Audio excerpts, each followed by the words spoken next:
Comment mettre un maximum de chances de son côté pour réussir son projet? Ou comment accompagner ses collaborateurs à relever les défis de l'entreprise?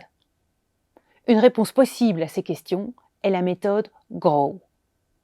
Il s'agit d'un outil issu du monde du coaching, mis au point dans les années 80 par Sir John Whitmore et ses collègues. GROW, qui signifie en anglais grandir, propose une méthode en 4 étapes. Nous avons le G de Goal, suivi du R de Reality, pour passer au O des Options, et la 4e étape, le W de Willingness.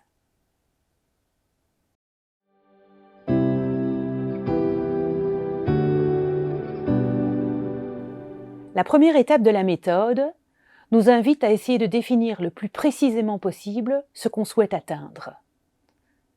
Quel est notre état désiré? À quoi voulons-nous arriver? Dès le départ, nous allons aussi nous poser la question: comment saurons-nous que nous y sommes? Comment allons-nous mesurer nos progrès?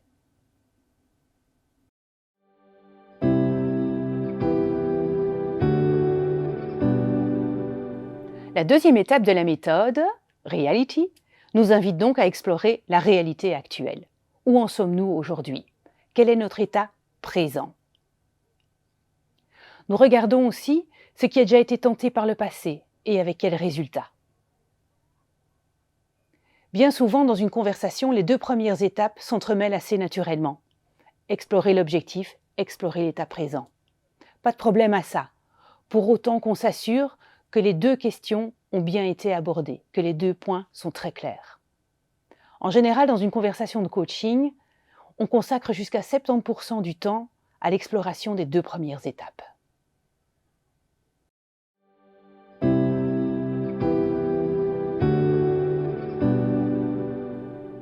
La 3e étape nous invite à explorer les chemins possibles pour passer de l'état présent à l'état désiré. Plus ceux-ci auront été définis clairement, plus les chemins se dessineront rapidement. Il s'agit ici d'inviter imagination et créativité, d'envisager toutes sortes de solutions, même farfelues ou réalistes à première vue. L'idée est d'ouvrir le champ des possibles et de se donner plus de choix.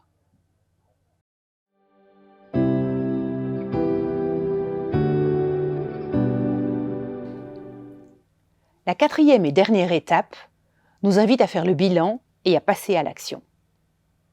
Il s'agit de choisir une voie, de prendre des décisions, d'établir un plan d'action et de s'engager.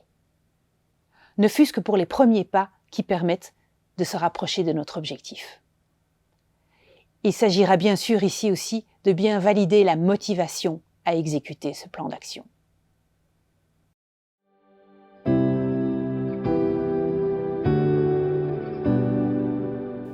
La méthode GROW peut être utilisée dans différents cas de figure. Par exemple, lorsque l'état présent est une difficulté. Bien analyser le problème, la situation présente, et aussi s'atteler à bien définir vers quoi on tend, qu'est-ce qu'on veut à la place, vont être une aide précieuse pour résoudre la difficulté. On parle ici de coaching curatif. Un autre usage est plutôt dans le coaching dit génératif. Par exemple, tout va bien dans la situation actuelle et nous souhaitons la faire évoluer vers une prochaine étape, vers un prochain plan. De nouveau, bien définir vers quoi je tends, qu'est-ce que j'ai envie d'atteindre et aussi d'où je pars et quels sont nos chemins possibles seront une aide précieuse.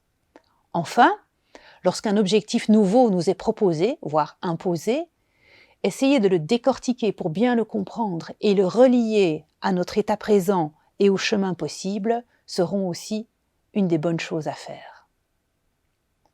Vous l'avez compris, la méthode GROW peut être appliquée à plein de situations différentes. Elle peut nous aider à structurer notre réflexion personnelle, à guider un entretien avec un collaborateur ou une collaboratrice, ou même une réunion d'équipe.